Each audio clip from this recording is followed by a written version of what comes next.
And this is our last question that we'll take. And this question is directed to you, Representative Ocasio-Cortez. It's from Wayne Ayers from Where is the Buzz? There are members of Congress that have a real issue with immigrant rights. How do you convince some of these members to get on board with the Roadmap to Freedom resolution?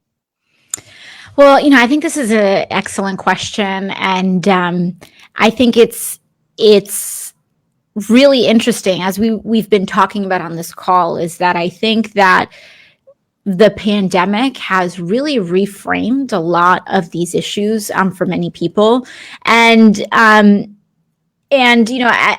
some people may not think of it this way, but they're actually quite conservative pockets in my district as well.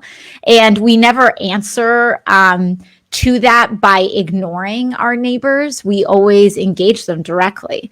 And one of the most effective, ways that I have found to engage people and help win this argument is by asking something very simple.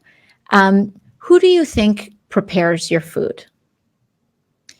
Where does your celery come from? Who are your doctors?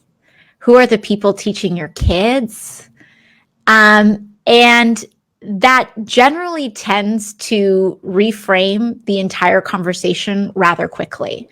And especially in the context of COVID, it's really given pause to a lot of, frankly, many of my colleagues that either had explicitly anti-immigrant stances on the other side of the aisle or just had reservations, had kind of given it up to this idea of, this false idea of immigrants are takers or didn't wait in line, all of these false myths.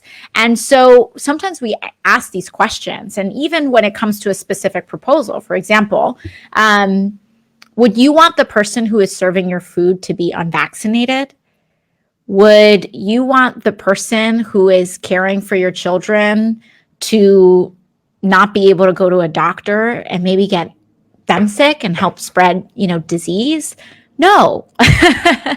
And so I think when we ask these insightful questions that are not intended to start an argument or a debate, but actually reveal the interconnectedness and the reliance that we have on our immigrant communities in our lives, where we realize that relief and freedom for our immigrant communities means relief and freedom for us too, and that our destinies are tied.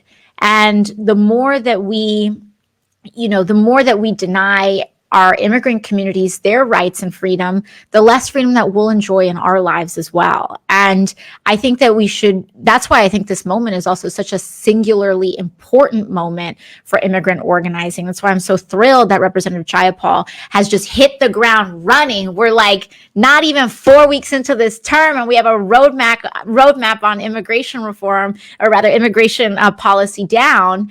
And it's because this moment is singularly important for immigration. And it may not feel that way or strike that way to some people at first blush, but we have never had a public consciousness on the importance and critical value of immigrants in our country like we have right now. And it's important for us to strike while the iron's hot.